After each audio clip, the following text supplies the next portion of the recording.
Okay, let's go to the word association here. President Barack Obama. Good guy. Good guy, followed by a lone clapper.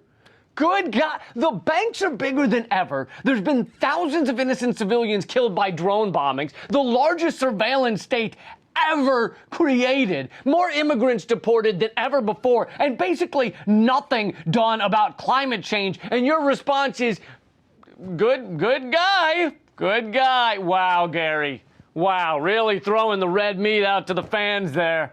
Well, let's try another word, because clearly that first one short-circuited your brain. Hillary Clinton.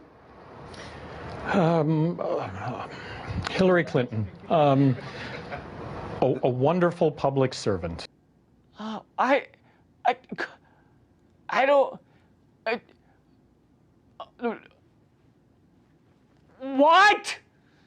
Did he think he said Hillary Swank?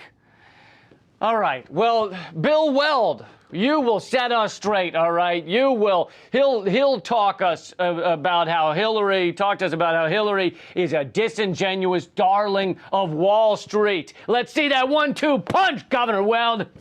Old friend, nice kid, knew her in her 20s. We shared an office on the Nixon impeachment. Real bond, lifelong. Seriously, not kidding. Nice kid? Nice kid? Did you hear how the audience laughed when he said that? And a single person clapped when you said Obama was a good guy. Do you think that might mean anything?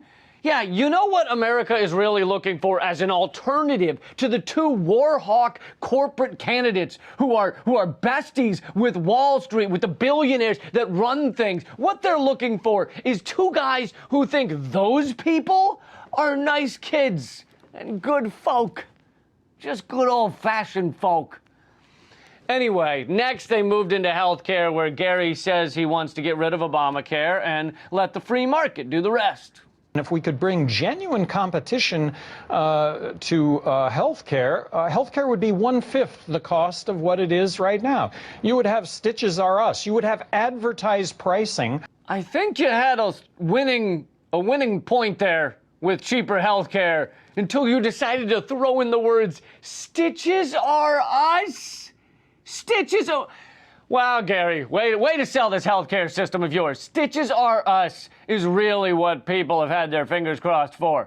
Vote Libertarian. We'll have you getting massive wounds treated for a couple of bucks by a dropout hairstylist. You'll be able to find a gynecologist on a street corner who went to DeVry.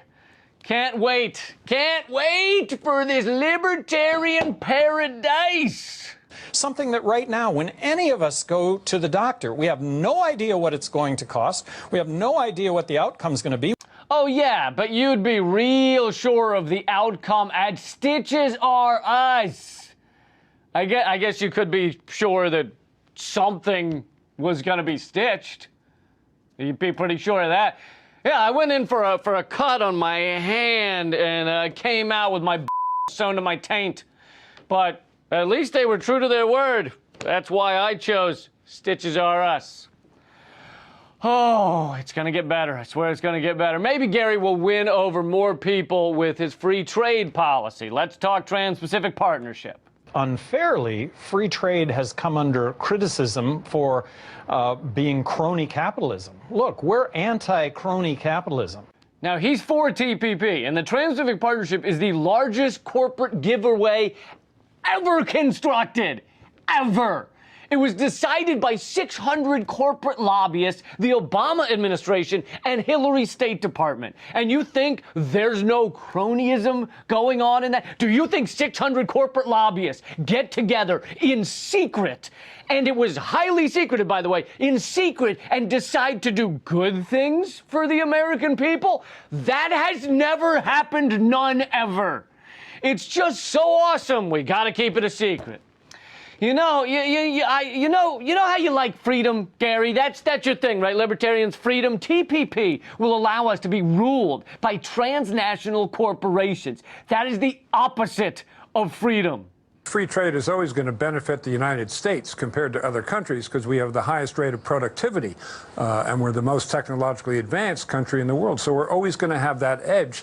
We're not the most productive when you're talking about people in Bangladesh working for a nickel sewing 80,000 shoes a day. If you want us to beat them at that game, then you have to offer that we'll be willing to do that. And who's willing to work that hard? Struggling, miserable people are willing to work that hard. Does that sound like freedom to you? People who will work endlessly for hardly any pay? You're enslaving people in this plan and calling it freedom. I would abolish the IRS and I would replace it all with one federal consumption tax. Consumption tax is a tax on money you spend, right? Like sales tax. But here's the thing. Poor people spend all their money because they're poor. So they would be paying a tax on nearly everything. Rich people, like the Koch brothers, spend very little of their money. They have between $80 and $100 billion. Even if they tried to spend as much as they could, they would hardly put a dent in that. Their consumption tax would be almost nothing compared to what they're raking in. So Gary's plan here is to f the poor and let the rich run wild. Awesome. I think I'd rather take a trip to Stitches R Us. Can you tell us what you have done specifically while you've been in office that has been consistent with libertarian ideals? I'd like to think that it was everything in office, you know, being fiscally conservative, over the top, and always standing up for choice, always coming down on the side of choice. See, this is the great ruse of libertarianism. It sounds like you have more choice, but in fact, when corporations are polluting your water, you have very little choice. And if you need a $200 water filter and you're poor, you can't afford it. So while the wealthy have the choice, the poor do not. Look at Flint, Michigan, for example. Technically, they have the choice to move out of town, right? But they don't have the money to move, many of them. They can't find a new job that quickly. They can't change their kids' schools. Unless they want their kids to starve, they can't move. Libertarianism completely ignores economic force. They completely ignore how people are forced into everything, from jobs to into the military, into prison, by economic force. Anyway, I wish I had more time, but I don't. Have a good night and keep fighting.